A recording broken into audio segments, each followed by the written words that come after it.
The wind howled through the dusty town of Whiskey Hollow, lifting dead and sorrow in equal measure. It was a place shaped by broken dreams, gunpowder, and the cries of those left behind. On the edge of town, a makeshift coffin was being lowered into a shallow grave by two grizzled old men. Just behind them, a girl no older than 19 stood stone-faced, her little brother clinging to the hem of her worn dress. Her name was Annabelle Grayson, and she had buried more kin in her short life than most folks did in a lifetime. Her father was gunned down in a poker dispute. Her mother succumbed to fever last spring. And now, her older brother Luke, hanged by the sheriff for stealing a horse that wasn't theirs. All she had left was Tommy, barely 12, frightened, hungry, and half feral from nights spent hiding in haylofts and barns. She held him close, shielding him from the curious, pitying glances. Her jaw clenched as the townsfolk drifted away. Some whispered about the Graysons being cursed. Others blamed her brother's reckless behavior. All Annabelle heard was blame and loneliness. She knew she had to do something drastic. Chapter 2. The Rancher with Cold Eyes. He was known simply as Clay Maddox, a war-scarred ex-outlaw turned rancher who'd bought up most of the land around Whiskey Hollow. Rumor had it he once rode with a notorious Black Mesa gang before walking away from blood and bullets. He didn't smile, didn't drink, didn't visit the saloon girls. Just rode his land, worked his cattle, and lived in a cabin built of pine and silence. Annabelle waited until dusk and rode to his ranch with Tommy behind her on the mule. She found Clay in the barn, tossing hay into the stall. His figure was massive, all muscle and grit. A deep scar slashed across his left cheek, like a signature from the devil himself.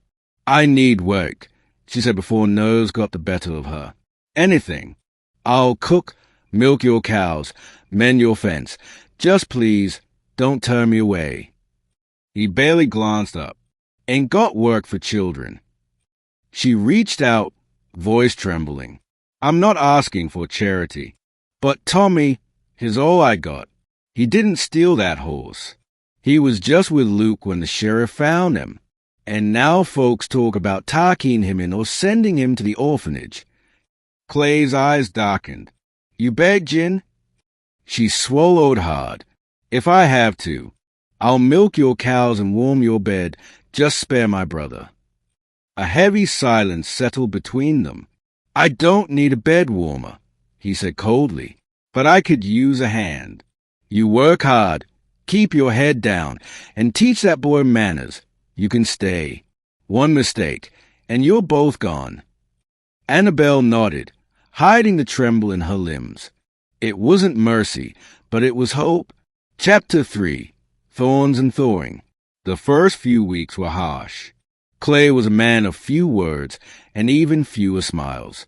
The ranch was isolated, with no neighbors for miles. Annabelle rose before dawn, scraped frost from the pump, fed livestock, and cooked hearty meals with whatever ration she could stretch. Tommy, at first wild and rebellious, soon grew fond of Clay's horses and began helping with chores. Annabelle watched the man who once terrified her become an unexpected teacher, stern but fair. She learned that Clay had lost his entire family during a stagecoach robbery. He had hunted the outlaws down himself, earning a reputation soaked in vengeance. When the blood dried, he disappeared west and bought the ranch with what was left. One night, after a storm wrecked part of the chicken coop, Annabelle worked late into the night repairing it. Clay joined her without a word, hammering boards beside her. Their hands brushed. For the first time, he looked her in the eyes, not as a burden, but as someone real. "You're tougher than you look," he muttered. "And you're softer than you act," she replied before she could stop herself. He didn't respond, but he didn't walk away either. Chapter 4. Gunfire and Guilt. Trouble came in the form of Sheriff Hollis and a posse of men, riding in with a warrant and whiskey on their breath.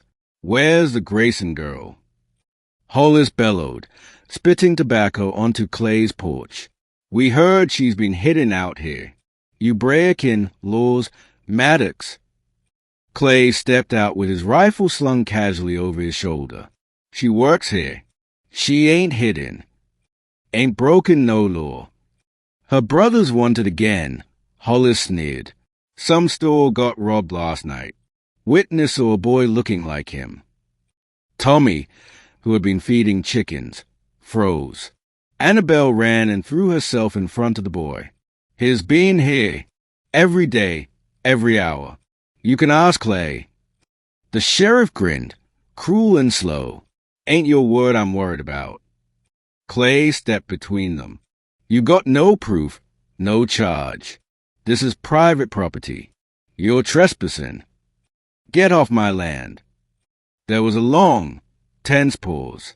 You protecting criminals now. Hollis challenged. I'm protecting what's mine. The sheriff spat again but turned to leave. This ain't over. Maddox. After they were gone, Annabelle slumped to the ground, breath shaky. You didn't have to do that, she whispered. Clay knelt beside her. I ain't gonna let anyone take what little piece I found. She reached for his hand, and he didn't pull away. Chapter 5. Hearts Uncovered. Days passed quietly after the confrontation. The tension between Annabelle and Clay began to shift into something warmer, deeper. Their silences were no longer awkward but comfortable. Clay began watching her more closely, not with suspicion, but with something tender.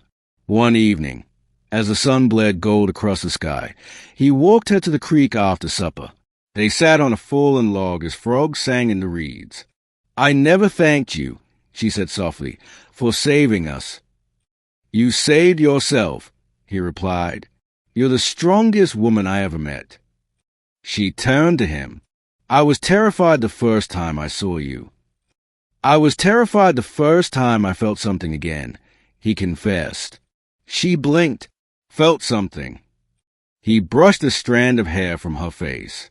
Hope, want, maybe even love. Annabelle's breath caught in her throat. Clay. He kissed her, rough and gentle, like a man who'd never had anything good last long but dared to try anyway. And she kissed him back, pouring years of pain, loneliness, and yearning into that single moment. Chapter 6. Ashes No More. The sheriff never returned. Tommy grew into a strong, respectful young man under Clay's guidance.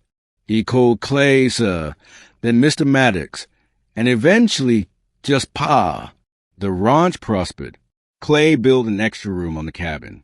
Annabelle planted a garden and hung white curtains in the windows. She still milked cows, but now it was her land, her home. One spring morning, Clay handed her a small, battered box. Inside was a simple silver ring. I don't got fancy words, he said, but I want you here, forever, not just to warm my bed, not just to work my land, but because you're my second chance. Will you marry me, Annabelle? Tears filled her eyes, and she nodded. Yes. 1,000 times. Yes. They married under a cottonwood tree, with Tommy standing proud beside them. The whole town came, not out of pity, but to honor a girl who had found strength in sorrow and a man who had found redemption in love. Epilogue. The woman who wouldn't break. Years later, folks still told the story of Annabelle Grayson, the orphan girl who tamed a wild rancher, saved a brother, and built a home from nothing but determination and dust. And whenever someone said, a woman don't belong on a ranch, or no one can change an outlaw, the folks of Whiskey Hollow would smile and say,